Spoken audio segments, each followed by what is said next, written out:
300 teachers from 21 countries met virtually to discuss the effects of COVID-19 on children and education.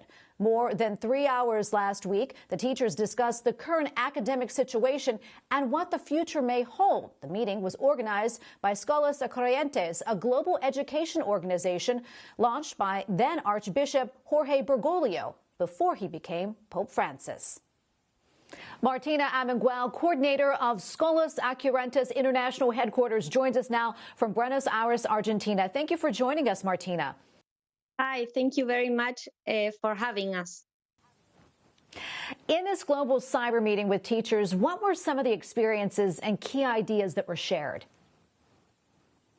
Well, we are doing these virtual encounters with students from 17 different countries, from 60 cities around the world.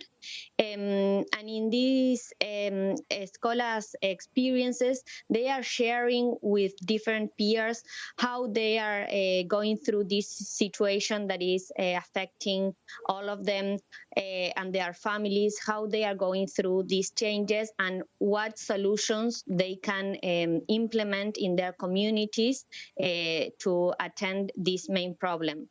Scholas was born from a crisis 20 years ago, and now we are in a new crisis, and we are trying to give a response through these virtual encounters. But at that moment, 20 years ago, we already believed that education was in crisis. So this pandemic puts over the table something that was happening some years before, because we believe the most of the students of the world feel a lack of sense in the education they are receiving, that it's so traditional and it's focused on concepts and in information, but it's not focused on the feelings and the way of expressions of the young people. So we believe this crisis put all of this over the table, and it's going to be a new opportunity to rethink education.